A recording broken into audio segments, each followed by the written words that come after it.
kembali di Sido Malam. Pemirsa, Presiden Prabowo Subianto menghadiri konferensi Persatuan Parlemen Negara Anggota Organisasi Kerjasama Islam atau OKI di gedung DPR RI Senayan, Jakarta. Presiden Prabowo menghadiri sekaligus membuka forum yang dihadiri oleh para ketua dan anggota parlemen dari negara-negara anggota OKI. Dalam kesempatan ini, Prabowo menegaskan komitmen RI untuk memperkuat kerjasama dengan negara OKI, salah satunya melalui diplomasi di parlemen. Presiden Prabowo menyerukan dukungan Indonesia untuk kemerdekaan dan perdamaian di Palestina. Beberapa hari yang lalu saya mendapat kehormatan berbicara di hadapan parlemen Turkiye di Ankara. Dalam forum itu saya menegaskan kembali komitmen Indonesia, komitmen bangsa Indonesia yang tidak akan pernah surut, tidak akan pernah berhenti dalam membela hak rakyat Palestina untuk merdeka.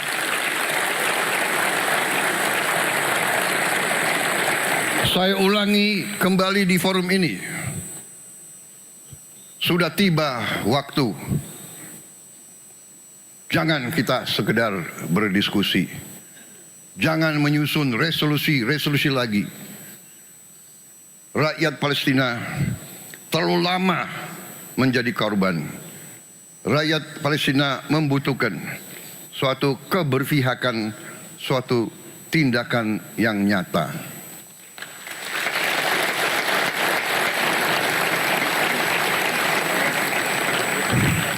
Indonesia akan terus berdiri bersama Palestina.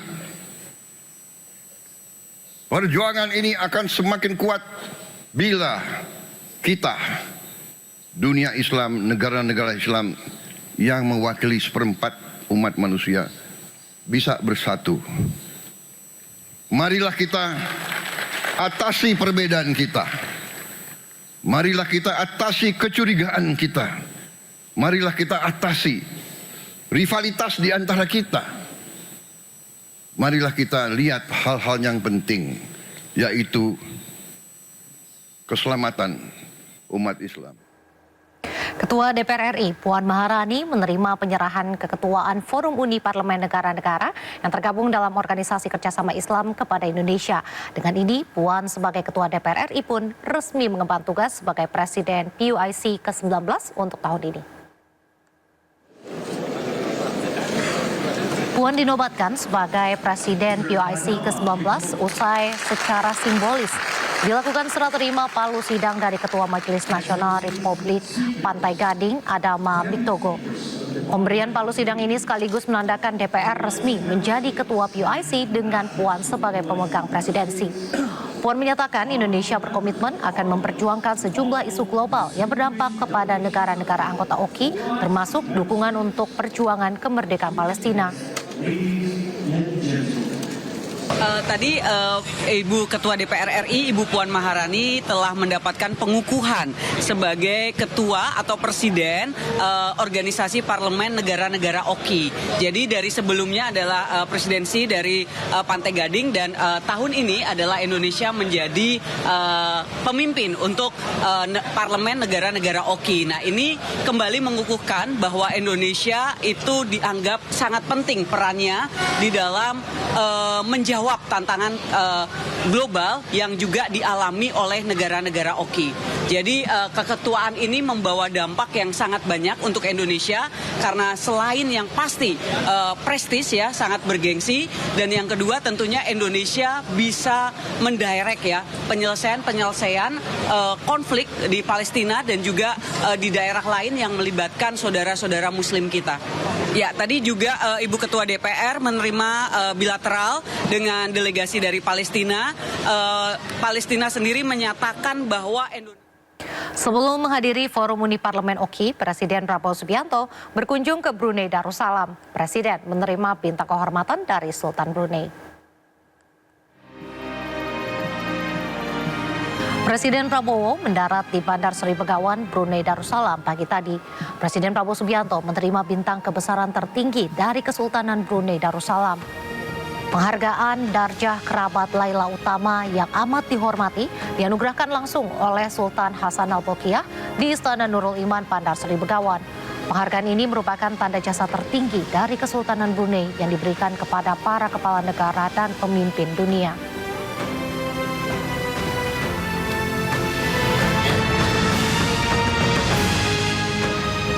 Penghargaan tertinggi ini diberikan di Istana Nurul Iman, Brunei Darussalam di tengah kunjungan resmi kenegaraan Presiden Prabowo. Penghargaan ini memiliki makna sebagai penghormatan tertinggi dari Kesultanan Brunei kepada kepala negara yang dinilai berjasa dalam mempererat hubungan kerjasama dengan Brunei Darussalam. Dalam kunjungan kali ini, Presiden Prabowo Subianto dan Sultan Brunei menggelar pertemuan bilateral bersama delegasi masing-masing negara untuk membahas penguatan kerjasama di sejumlah bidang.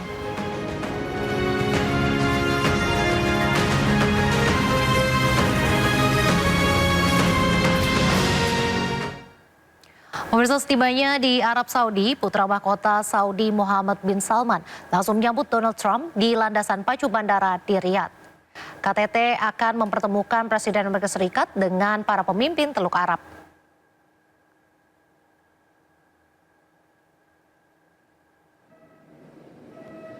Selama kunjungan Trump, Riyadh dan Washington akan menegosiasikan sejumlah kesepakatan strategis yang mencakup kerjasama keamanan. Pertemuan juga diperkirakan akan membahas krisis kemanusiaan di Gaza, Palestina.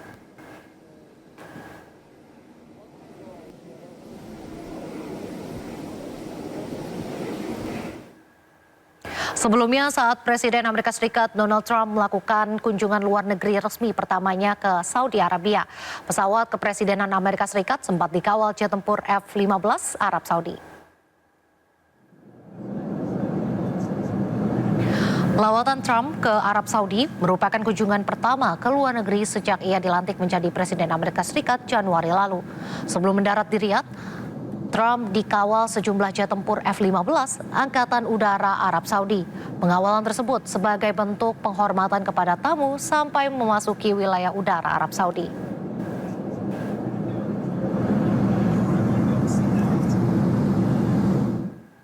Arab Saudi menjadi negara lawatan pertama Donald Trump sebagai Presiden Amerika Serikat. Dalam pertemuannya dengan Muhammad bin Salman, Trump membahas sejumlah hal termasuk konflik di beberapa negara. Dan berikut laporan jurnalis Aya Nufus bersama juru kamera Muhammad Fakih. Trump memulai kunjungan luar negeri resmi pertamanya ke Timur Tengah setelah kembali menjabat sebagai Presiden Amerika Serikat untuk kedua kalinya, dan Arab Saudi menjadi negara pertama yang di Timur Tengah yang menjadi tujuan dalam lawatannya kali ini.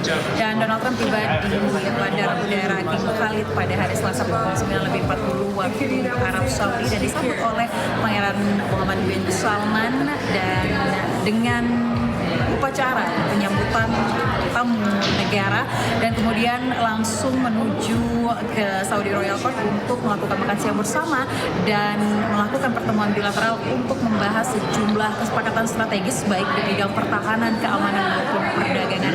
Kemudian Trump langsung menuju ke King Abdul Aziz International Conference Center untuk menghadiri forum investasi Saudi Amerika Serikat tahun 2025, dan di mana dirinya tiba di sini bersama dengan MBS dan langsung memasuki Gallery of Memories yang mana tempat saya melaporkan saat ini. Kemudian juga dalam pidatonya Trump menyinggung terkait dengan harapannya terhadap Arab Saudi, yang mana disebut nantinya Arab Saudi dapat bergabung dalam kesepakatan yang disebut dengan kesepakatan Abraham, yang mana ini merupakan serangkaian normalisasi yang dinegosiasikan tadi antara Israel dan juga negara-negara Arab selama masa jabatan pertamanya. Kemudian Trump juga menyinggung terkait dengan ketegangan di Iran dan mengatakan bahwa Iran tidak akan pernah memiliki senjata nuklir. Kemudian juga disinggung terkait dengan perang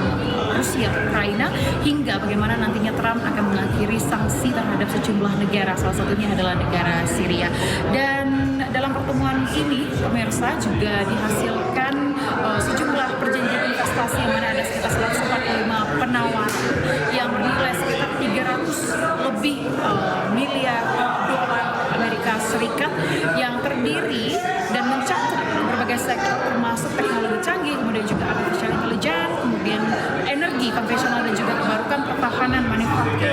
rantai pasokan perawatan kesehatan, layanan keuangan hingga infrastruktur. Ini saya Ayun beserta Cinta Merah Muhammad Fatih Ainus melaporkan.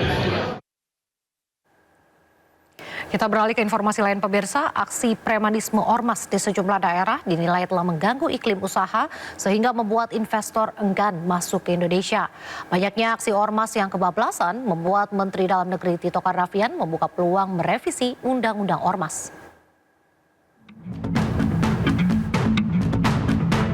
Buntut arogansi dan premanisme ormas di sejumlah wilayah, muncul wacana merevisi Undang-Undang Nomor 17 Tahun 2013 tentang organisasi kemasyarakatan.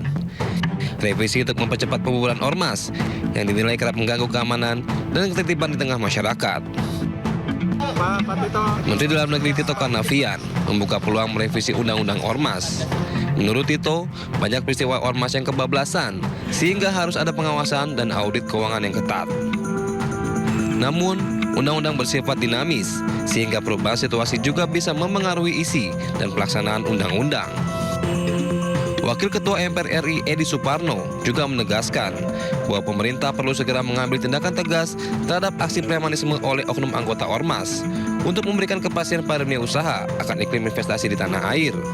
Gangguan terhadap pelaku usaha di sektor investasi itu sama saja dengan mengganggu target pemerintah untuk mengejar pertumbuhan ekonomi 8% tersebut. Nah, oleh karena itu kita harus segera melakukan tindakan terhadap aksi-aksi premanisme yang sering berkedok ormas tersebut. Dunia usaha kepada pelaku investasi bahwa Indonesia itu tidak akan mentolerir dalam tanda petik aksi-aksi koboi ya premanisme yang sering berkedok ormas tersebut.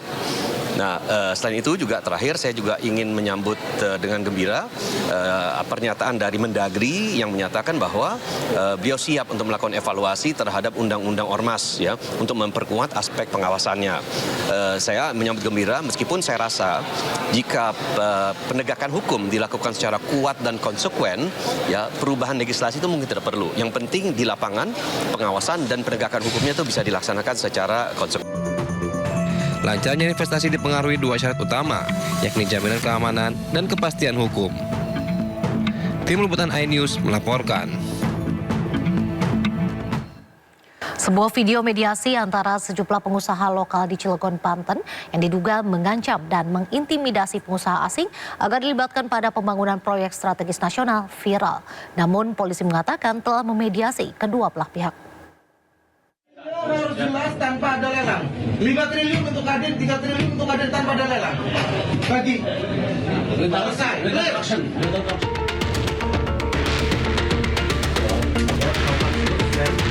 Sebuah video mediasi antara sejumlah pengusaha lokal yang diduga mengancam dan mengintimidasi pengusaha asing agar dilibatkan dalam pembangunan proyek strategis nasional viral di media sosial. Dalam video tersebut, sejumlah pengusaha lokal yang mengatasnamakan organisasi pengusaha kota Cilegon diduga mengintimidasi seorang pengusaha dari salah satu perusahaan petrokimia dengan meminta dilibatkan dalam proyek perusahaan senilai triliunan rupiah kepada pengusaha asing tanpa lelang. Menyusul viralnya video tersebut, Kapolres Cilegon AKBP Kemas Indranata Negara akan menindak tegas organisasi ormas maupun LSM hingga oknum yang berkedok premanisme.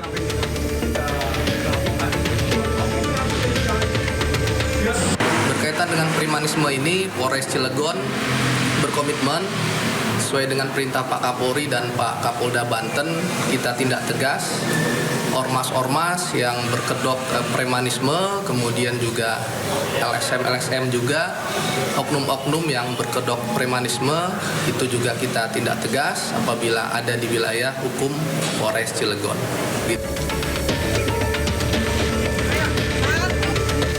Sementara itu, Kapolres Cilegon juga telah memediasi antara kedua belah pihak agar tidak ada pengancaman maupun intimidasi terhadap proyek strategis nasional.